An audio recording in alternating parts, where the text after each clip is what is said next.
자, 그럼 이제 두 번째 시간 이제 보겠습니다. 네. 그럼 이제 우리 교재 410페이지가 되겠죠? 410페이지. 410페이지에 가보시면 조세의 개념이 있습니다. 조세의 개념. 조세의 개념.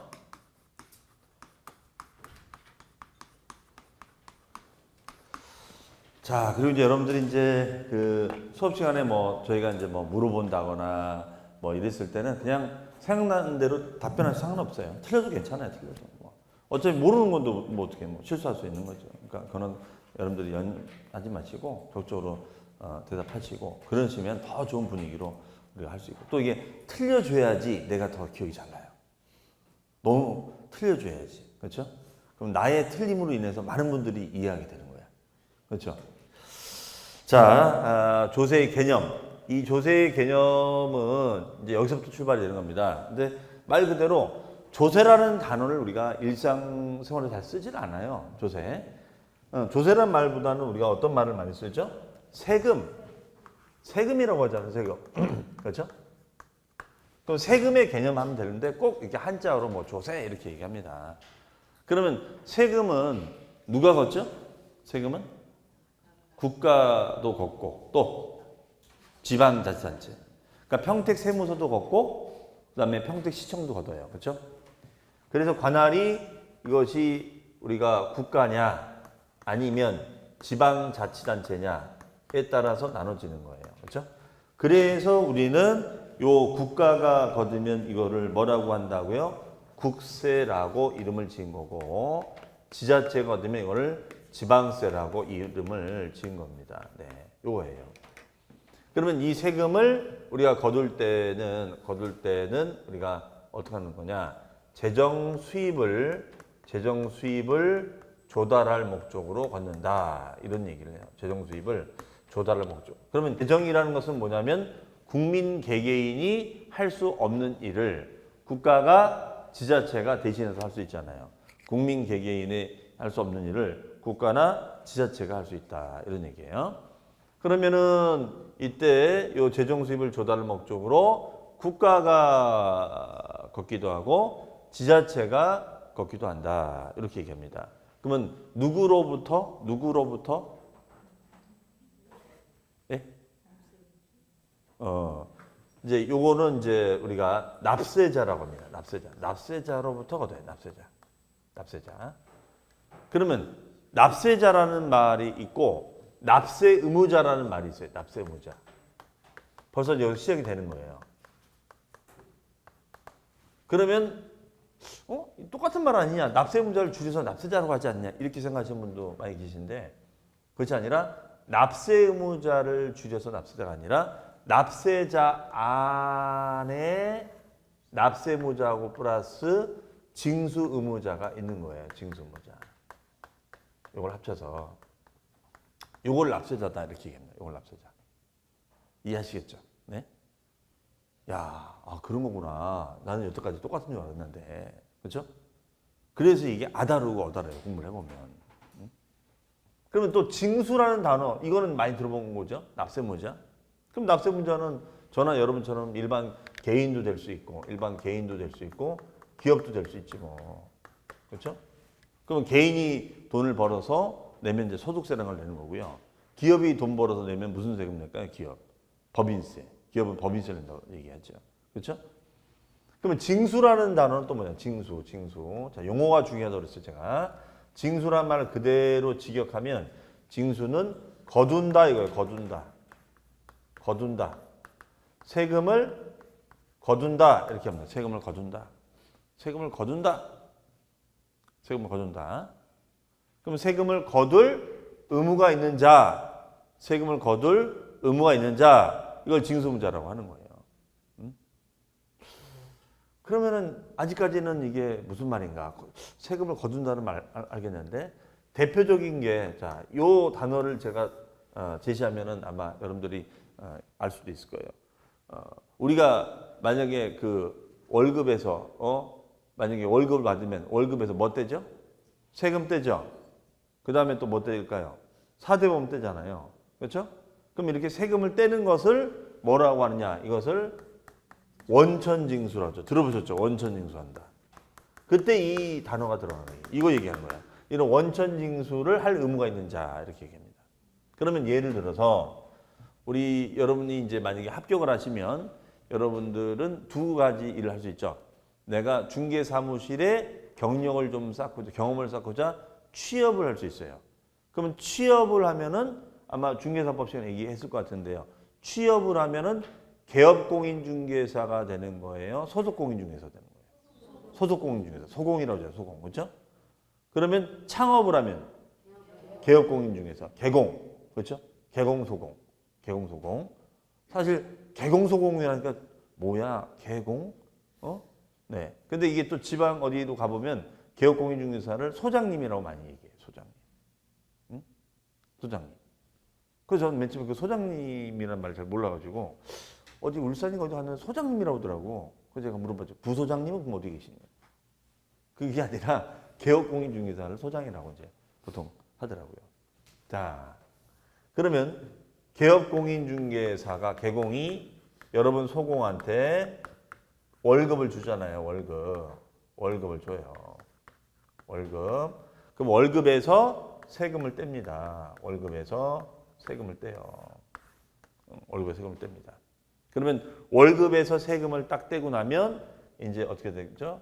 요 돈을 여러분한테 주는 거죠. 그렇죠? 그러면 세금을 누가 뗄까요? 세무서에서 뗄까요? 요 개업공인 중에서 사장님이 뗄까요? 세무서? 그러면 세무서 직원이 여기 중개사무실에 앉았다가 월급 날 때 세금 떼가나요? 그렇지 않잖아요. 그럼 누가 뗄까요? 개공이 떼는 거예요. 개공이. 그럼 개공이 이 세금을 떼가지고 보관을 하고 있는 거야. 보관. 네? 보관을 하고 있다가 다음 달 10일까지 납부를 하도록 돼 있어요. 그럼 보관을 하고 있다가 납부를 해야 되는데 이걸 회식하면 돼야 안 돼? 안 되죠? 어떤 분은 이게 꽁돈이라고 생각하고 회식을 그러면 안 되지. 나라에다 줄 돈을 왜 회식을 해요? 그렇죠? 공금횡령이지 그러면 공금횡령. 그렇죠? 자, 그러면 개공 입장에서는 귀찮은 일이야 사실은. 아니 뭐 이게 내 것도 아니고 이거 보관만 하고 있다 갖다 내려가니까. 그럼 안 하려고 한단 말이에요. 그래서 의무로 만든 거야. 안 해? 이거 의무야 너 당신. 이거 지키지 않으면 이거에 대해서 불이익을 주겠다 이런 얘기예요. 그래서 이걸 해야 돼. 근데 이걸 내가 하기가 나 지금 중개계약서 써야 되는데 이걸 내가 어떻게 해? 그러니까 이걸 누구한테 맡기는 거예요? 세무서 사무실에 맡기는 거죠. 그럼 이걸 누가 대신해서 해줘요? 그 사무장님이 대신해 주지. 그 김 사무장이 한단 말이에요. 그때 어떤 분이 취준시장 오셔가지고 그 김 사무장을 소개시켜 달라고 하더라고요.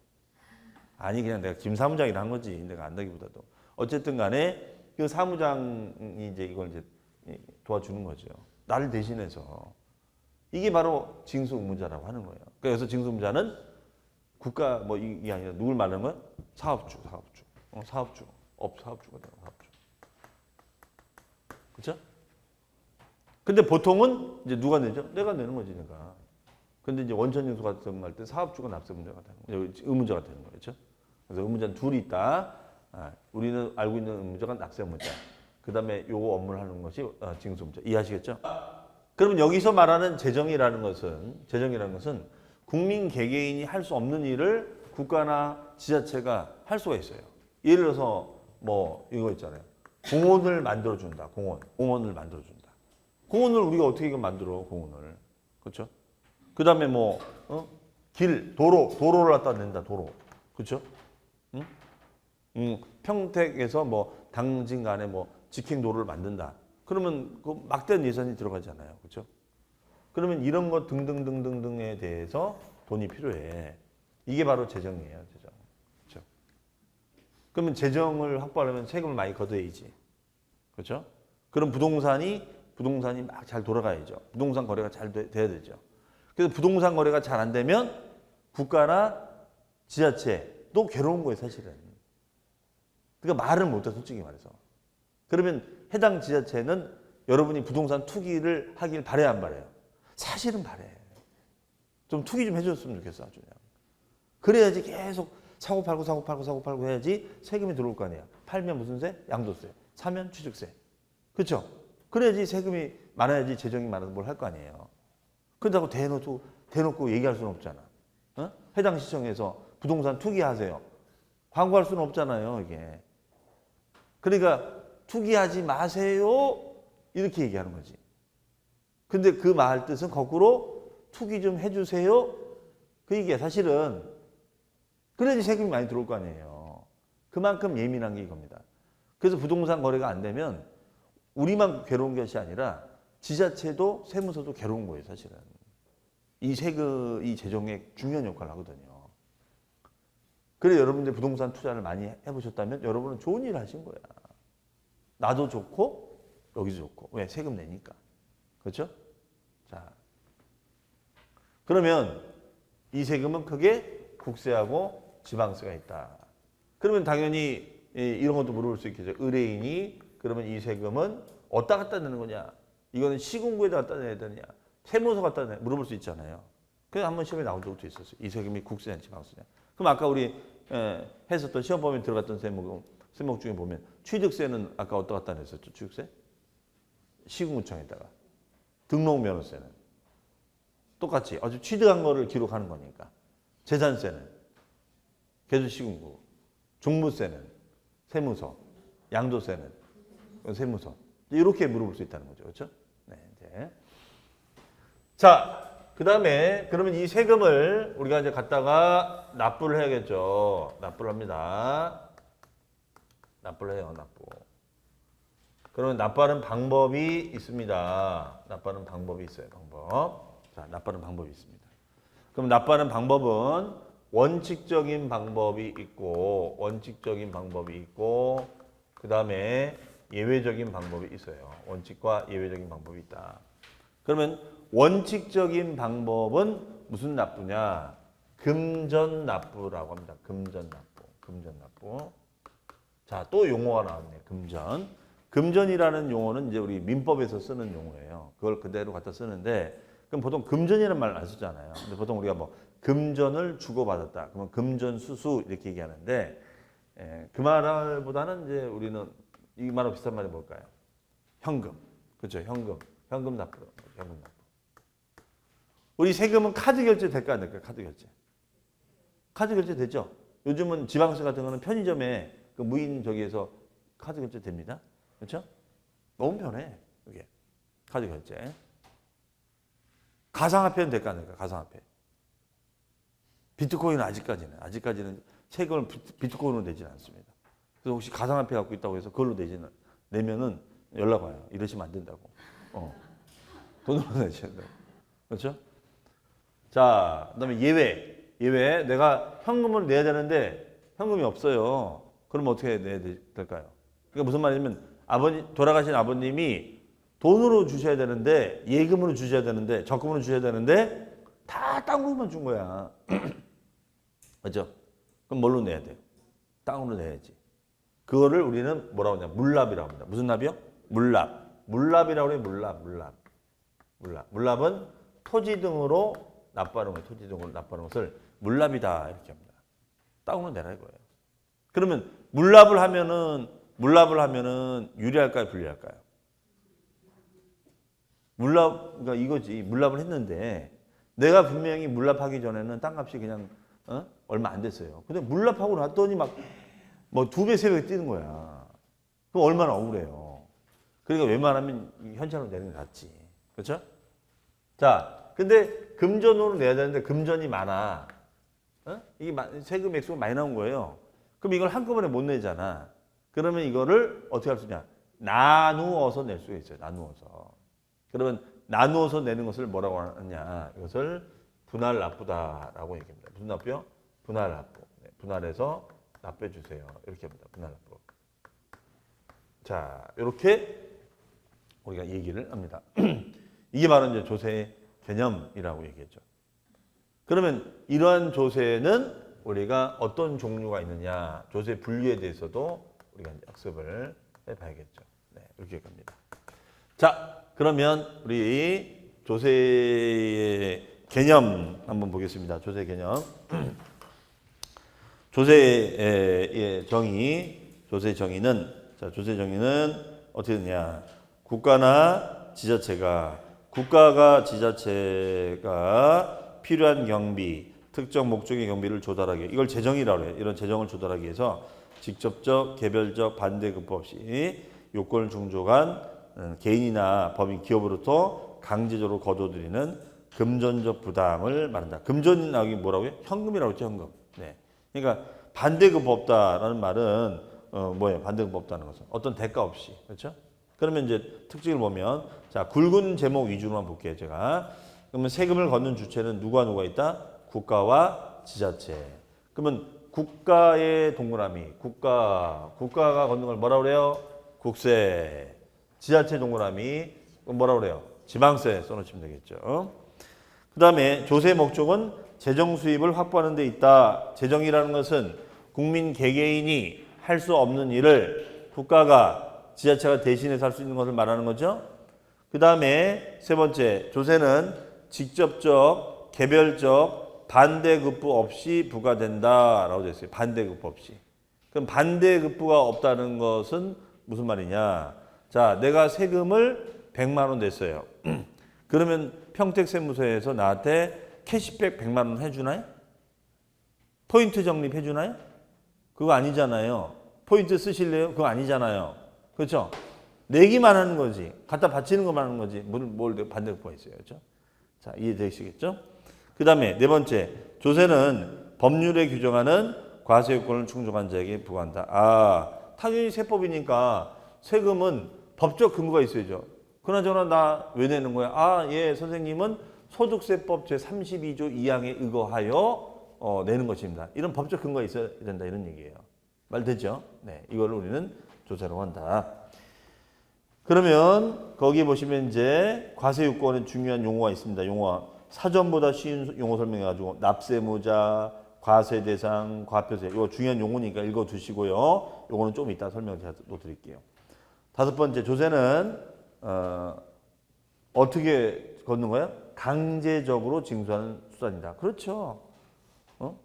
여러분이 돈을 버시면 여러분은 세금을 자발적으로 정말 세금을 내고 싶으세요? 웬만했으면 안 내고 싶으세요? 그렇죠. 솔직한 심정이잖아요. 그러니까 강제로 걷는 거예요. 그걸 우리는 징수라고 했죠. 거둔다. 그다음에 조세는 금전적 급부가 원칙이다. 자, 말이 어렵다 그러는데 금전이라는 것은 현금을 말한다. 그래서 동그라미 쳐놓으시고 현금을 써놓으시면 되겠죠. 근데 이걸로 현금으로 못 내면 뭐도 가능하다고요? 물납이 어떻게 내는 거예요? 부동산. 그 다음에 많으면 나눠 내는 걸 뭐라고요? 분할납부. 맞죠? 네, 이렇게 우리가 정의를 했었습니다. 자, 그래서 거기 사전보다 쉬운 용어 설명에 물납이라는 용어가 있고 분할납부라는 용어도 나와 있습니다. 그래서 물납도 있고 분할납부라는 용어도 있습니다. 네. 자, 그래서 꼭 읽어두시고요. 그 다음에 조세 분류. 조세는 다양한 형태로 분류할 수가 있다라고 되어 있어요. 이거는 이제 이런 취지로 보시면 돼요. 우리도 여러분들 여러 형태로 불려지잖아요. 여러분이 여기 오시면 뭐라고 그래요, 여러분? 수험생. 그러면 집에 가시면 뭐가 되는 거예요? 집에 가시면 찬밥이 되시는 거예요? 더운 밥이 되시는 거예요? 네? 내 자신을 모르겠다고요? 찬밥이 더운 밥이에요. 더운 밥이겠지. 그렇죠? 자, 그러면 여러분 모임에 가시면 여러분이 뭐 총무일 수도 있고 뭐 개모임에 가면 뭐 회장도 할 수도 있고. 그렇죠? 그럴 거 아닙니까? 그런 것처럼 세금도 다양하게 부를 수 있는 거예요. 세금을 꼭 국세, 지방세로만 분류하지 않고 여러 가지 형태로 분류할 수 있다 이거예요. 자, 그걸 보자 이거죠. 첫 번째는 과세 주체에 따른 분류를 보니까 국세가 있고 지방세가 있다. 이건 말씀을 드린 거죠. 네. 근데 국세의 체계를 보니까 자, 거기 보니까 이런 말 나와요. 국세는 내국세. 내국세라는 것은 뭐냐면 우리나라 안에서 이루어지는 세금. 그 다음에 관세. 관세 아시죠? 관세는 뭐예요? 평택항을 통해서 우리가 물건을 수입해 오잖아요. 외제차를 수입해 오잖아요. 그럼 세금을 내야 되거든요. 이게 관세지. 다만 관세는 우리가 시험에서 안 배워요. 관세는. 그 다음에 내국세는 자, 또 나옵니다. 보통세가 있고 목적세가 있어요. 그 다음에 보통세하고 목적세에는 소득세부터 쭉 있는데 여기는 직접세가 있고 부가치세 등 간접세가 있다. 그 다음에 목적세가 있다. 이제 이런 용어를 이제 우리가 알아야 될 거 아니에요. 그렇죠? 자, 그러면 보통세, 목적세에 대해서 설명 좀 드리겠습니다. 그러면 우리 국가 요 지자체 같은 경우에는 요 국세, 지방세에는 또 분류를 우리는 보통세하고 목적세로 분류를 할 수가 있다. 이런 얘기예요. 보통세, 목적세. 그러면 보통세라는 세금은 세금의 수입이 들어와요. 세금의 수입이 들어오면은 세수가 들어옵니다. 그러면 세금 수입의 사용에 제한이 따르지 아니하는 세금을 우리는 보통세 이렇게 얘기합니다. 세금 수입의 사용에 제한이 따르지 아니하는 세금 뭐라고 한다? 보통세 이렇게 얘기해요. 그럼 목적세는 세수, 세금 수입의 사용에 제한이 따르는 것을 목적세 이렇게 얘기합니다. 자, 이렇게 하고는 무슨 말인지 와닿지 않을 텐데요. 그러니까 이거죠. 예를 들어서 우리가 취득세다. 그러면 요 시청에서 취득세를 거두면 요 취득세는 거두면 이 세금 거둔 돈 가지고 아까 말씀드렸던 공원을 만들 때도 쓸 수 있고 그 다음에 뭐 공중 화장실을 만들 때 쓸 수도 있고 그렇죠? 그 다음에 요즘 뭐 주차 대란이니까 요새 뭐 많이 만들죠? 공용 주차 많이 만들잖아요. 막대한 돈이 들어갑니다. 그러면 그런 거를 여러 방면을 쓸 수 있는 거예요. 사용에 제한을 두지 않는다 이거예요. 제한을 두지 않는다. 여러 방면을 쓰겠다 이거예요. 두루두루. 그렇죠? 우리가 뭐 두루두루 쓴다 이런 얘기 하잖아요. 그렇죠? 그런 거를 우리는 보통세라고 그래요. 그런데 목적세는 사용에 제한이 있는 거예요.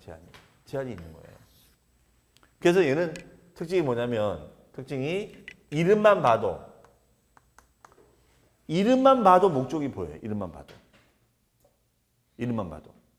그러면 여기에는 뭐 예를 들면 농어촌 특별세. 농어촌 특별세가 있습니다. 농어촌 특별세. 그러면 농어촌 특별세는 누굴 위해서 쓰는 거예요? 농어촌 발전을 위해서만 쓰는 거예요. 다른 데는 쓸 수가 없는 거예요. 오로지 농어촌을 위해서만 쓰는 거예요. 도시와는 무관한 얘기인 거죠. 그러면 보통세가 많을까요? 목적세가 많을까요? 그렇지. 보통세 많죠. 아니, 여러분은 보통세가 많았으면 좋겠어요? 목적세가 많았으면 좋겠어요? 보통세, 목적세? 농어촌을 그렇게 좋아하세요? 자, 보통세가 많으면 좋지. 왜냐면 그래야지 내가 우리 여기 내가 살고 있는데 공원도 만들어주고 공중 화장실도 더 늘려주고 뭐 자전거 길도 만들어주고 그게 나한테 당장 도움이 되는 거잖아요. 근데 오로지 나는 지금 도시에 살고 있는데 농어촌을 위해서만 쓰겠다? 그럼 나하고 뭔 상관이야, 솔직히. 그렇죠? 그러니까 목적세가 많지는 않아요, 이거는. 그러면 이런 것들은 보통 한시적으로만 운용이 되는 거예요. 그러니까 예를 들어서 농특세가 언제 만들어진 거냐면 우루과이 라운드 때 98년도에 만들어진 거예요. 그 당시 막 우루과이 라운드가 돼서 쌀 개방한다고 하니까 난리가 난 거예요. 그래서 막 서울역에 와가지고 막 쌀 집어던지고 막 속 끌고 오니까 이러지 마시라고. 알겠다. 그러면 피해 입는 것만큼 농어촌 특별세를 걷어가지고 농어촌에다 지원해 주겠다는 거예요. 이게. 그래서 원래 10년 동안 이걸 갖다가 하기로 돼 있었어요. 그래서 10년 동안 했는데 그러면 10년 지나면 없어져야 될 세금이에요, 사실은. 그런데 아직도 이제 이게 있죠. 왜? 없애려고 했더니 한미 FTA가 또 터진 거야. 그러니까 또 와서 쌀 집어던지고 막 속 끌고 오니까 아유 어르신 이제 그만 오셔요. 더 연장해 드릴게요. 그래서 지금도 이렇게 있는 거야. 그렇죠? 그러니까 농민들이 화나면 무섭잖아요. 원래 순진한 분들이 화나면 더 무서운 거예요. 그렇죠? 와서 막 쌀 집어던지고 막 속 끌고 오고 소를 어떻게 막어? 그렇죠?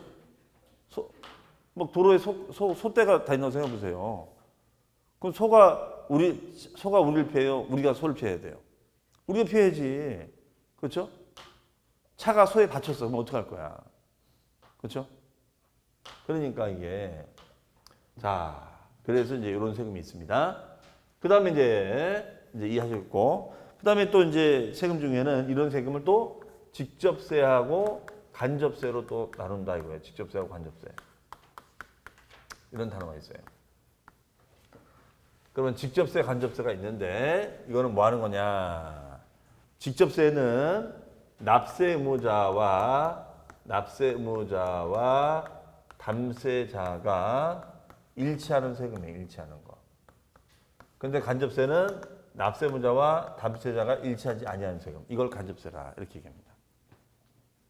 그러면 직접세는 세금을 부담하는 자가 직접 부담하고 직접 납부하는 거예요. 이게 바로 직접세야. 그러면 여러분이 중개사 시험에 합격해서 중개 창업을 하였다. 중개업을 하였다. 그럼 중개업을 해서 돈을 번다 이거예요. 돈을 벌어요.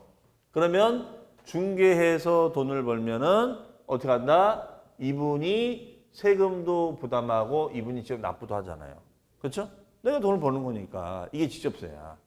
그래서 내가 할 줄 모르니까 이거는 세무사 사무실에 맡기는 것뿐이에요. 하지만 책임은 내가 다 져야 되는 거야. 그렇죠? 세무사가 책임지는 게 아니에요. 그래서 우리가 보통 뭐라고 하냐면 세무대리인이라고 그래요. 대리라는 말 씁니다. 민법 말은 대리. 대신해서 그러니까 그 대리인이 만약에 실수하면 내가 다 책임지는 거예요. 왜? 내 걸 대신 기장하는 거니까. 내가 모든 건 대표 책임지는 거잖아요. 그렇죠? 근데 간접세는 이게 일치하지 않아. 그럼 간접세는 담세자가 누가 되느냐? 소비자가 돼, 소비자. 그 다음에 납세의무자는 사업주가 됩니다. 사업주.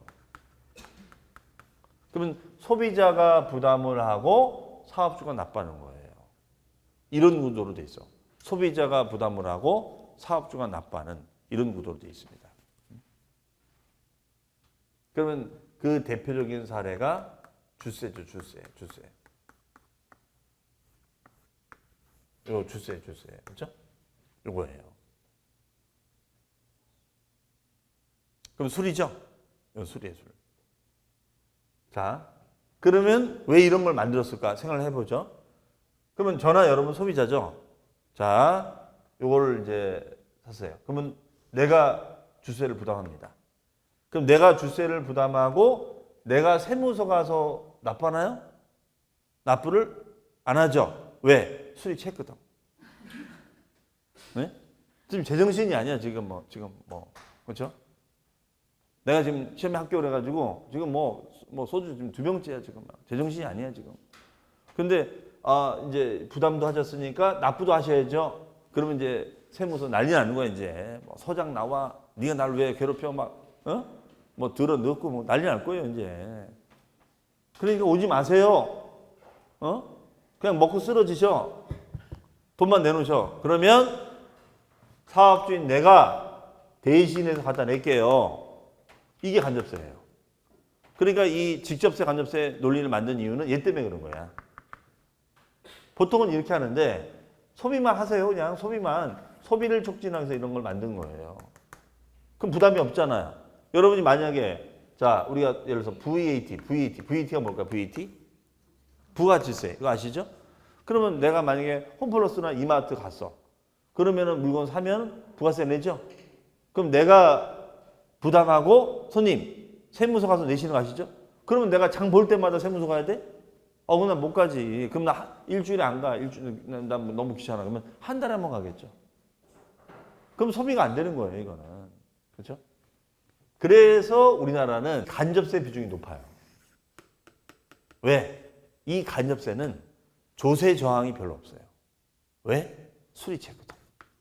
네? 우리가 술 마시면서 왜 이렇게 세금이 많은 거야? 왜 주세가 이렇게 많은 거야? 라고 하는 분 없어요. 술 마시면서 잊어먹는 거야, 내가. 그렇죠? 저항이 없어요. 저항이 없습니다. 저항할 수가 없어. 내 몸이, 내 몸 자체가 힘들어, 지금. 그러니까 알아서 가져가세요. 이렇게 되는 거야. 그렇죠? 그러니까 이게 세금 걷기가 너무 편한 거야. 그런데 이런 중개에서 돈을 벌면은 소득세를 내야 되는데 이 소득세는 불만이 많은 거예요. 내가 정말 아침부터 나와가지고 진짜 그냥 하루 종일 떠들어가지고 중개 계약 이렇게 해가지고 돈을 벌었는데 국가 네가 나한테 해준 게 뭐가 있는데 내가 번 거에 뜯어가느냐 이거지. 그렇죠? 그리고 술을 마십니다. 그리고 주세를 내요. 그리고 잊어먹어 얘는 또. 얘는 잊어먹고 막 얘는 기억해. 그러니까 술 마시면서 소득세를 욕하는 거지. 응? 내가 번 거를 뜯어간다. 여기서 세금이 줄줄 새는 건 모르고. 그렇죠? 그래서 간접세가 이 세금 걷기 너무 좋은 거야. 그래서 이게 후진국일수록 간접세 비중이 매우 높아요. 선진국은 이게 비중이 높고. 그러니까 미국이나 뭐 영국이나 캐나다는 세금 엄청 뛰거든요. 그렇죠? 여러분은 그러면 간접세가 좋아요? 직접세가 좋아요? 네? 직접세? 한번 고통을 느껴보셔야지 정신 차리겠어요? 네? 자, 그럼 됐죠? 그러면 그 설명이 오른쪽에 2번에 조세의 전가 유무에 따른 물려보면 가로 1번에 직접세, 가로 2번에 간접세 나와 있죠? 네, 그 내용을 제가 설명드린 거고, 그 다음에 3번에 조세의 사용 목적에 따른 물려보면 보통세, 의세모. 보통세는 세금 사용에 제한이 없다고 했었고, 그 다음 페이지 목적세. 목적세는 오로지 목적이 있는 거죠? 그래서 그 목적세의 목적을 거기에 써놨잖아요. 조세 수입 용도의 목적에는 교육세. 이 목적세의 특징이 뭐냐면 이름만 봐도 목적이 보여. 교육세. 교육이죠? 그럼 교육을 위해서만 쓰겠다는 거잖아요. 두 번째, 교통, 에너지, 환경세. 요새 미세먼지 많잖아요. 그럼 이런 환경 개선을 위해서만 쓰겠다는 것이죠. 농어촌 특별세. 농어촌 발전을 위해서만 쓰겠다는 거예요. 그 다음에 지역 자원시설세. 그 지역 발전을 위해서만 쓰는 거예요. 여기에는 특정 자원분, 부동산분이 있다. 그래서 오른쪽에 이것이 이제 내년에 개정될 예정인데요. 이 종전에는 특정 부동산분에는 과세 대상물이 건축물 선박, 건축물 토지, 특정 자원분은 발전용소, 지하수, 지하정 이렇게 있었는데 이것이 소방분, 특정 자원분, 특정 시설 이렇게 나눠지게 됐다라고 보시면 되겠습니다. 자, 그러면 지역자원시설세는 뭐 하는 거냐면요. 여기까지 설명을 드리고 또 잠깐 치겠습니다. 지역자원시설세. 요거는 거기 나와 있지만 말 그대로 그 지역의 자원을 개발하거나 아니면은 시설을 활용해서 어떤 이득을 얻게 되면은 그 지역에다가 세금을 갖다 내라 이런 얘기예요. 이게 지역자원시설세. 이해되시겠어요? 그럼 만약에 자 여기 건물이 있어요. 우리가 지금 여기 요 학원에 건물이 있습니다. 그러면 건물을 우리가 유지하기 위해서는 중요한 게 화재 위험에 대비를 해야겠죠. 그리고 오물 처리도 해야겠죠. 오물 처리도 맞죠? 그러면 오물 처리도 하고 화재 위험에도 대비를 해야 돼. 맞나요? 오물 처리도 하고 화재 위험에 대비해요. 그러면 이때 요걸 위해서 걷는 세금이 지역자원시설세예요. 오물 처리나 화재 위험에 대비해서. 그러면은 우리가 이제 여기에는 이런 오물 처리 관을 연결해주고 소방차가 있잖아요. 소방차. 그리고 이제 물대표를 딱 쏴주는 거지. 그렇죠? 그러면 이런 시설을 내가 여기 시에 다 이런 시설이 돼 있으니까 내가 건물이 유지가 되고 건물이 유지 관리가 되니까 건물의 가치가 올라가는 거죠. 그러니까 해당 시에서는 돈 내놓으라 이거예요. 야, 니네들 우리 이거 시설 이용해가지고 돈 벌고 있잖아. 어? 그러면 여기다 세금 좀 내놔야지. 그게 바로 뭐다? 지역자원시설세다 이거예요. 이해되시겠죠? 네. 그거를 이제 말하는 겁니다. 그래서 지역자원시설세에 뭐 특정 자원, 부동산 이게 왜 나온 건가? 이제 이거예요. 자, 그 다음에가 다시 앞으로 오시면 413페이지에 보시면 413페이지에 지방세 체계에 보면은 뭐라고 나왔어요? 지금까지 설명드린 구분란에 보통세가 있고 목적세. 이제 익숙하죠? 그러면은 대부분은 보통세고 일부 세금 목적세인데 보통세는 뭐라고요? 세금의 수입이 들어오면은 사용에 제한이 있는 거 없는 거? 없는 거. 두루두루 쓸 수 있는 거. 목적세는 제한이 있는 거. 그렇죠? 그 다음에 이런 보통세, 목적세는 특별시, 광역시에서 관리가 되는 세금이 있고 구에서 관리가 되는 세금이 있다. 지방세는 이 조직을 또 나누네. 특별시, 광역시에서 이루어지는 세금이 있고 구에서 다루는 세금이 있고 그다음에 도에는 도에서 움직이는 세금이 있고 시군에서 움직이는 세금이 있다. 그다음에 특별자치도, 자치시. 그러면 특별자치도는 어딜 말할까요? 제주. 특별자치시는 세종시. 그렇죠? 이렇게 생각을 하시면 돼요. 그렇죠? 자, 지금은 이걸 외울 필요는 없어요. 그러니까 그냥 이렇게 지방세는 구에서만 다루는 세금이 있고 그 다음에 특별시, 광역시에서 다루는 세금이 있구나. 이렇게 이 정도 여러분들이 이해를 하시면 돼요. 아시죠? 자, 그러면은 여기까지 하고 잠시 쉬었다가 이제 인세 물세를 볼 테니까 여러분들이 쉬는 시간 한번 읽어보세요. 좀 쉬었다 하겠습니다.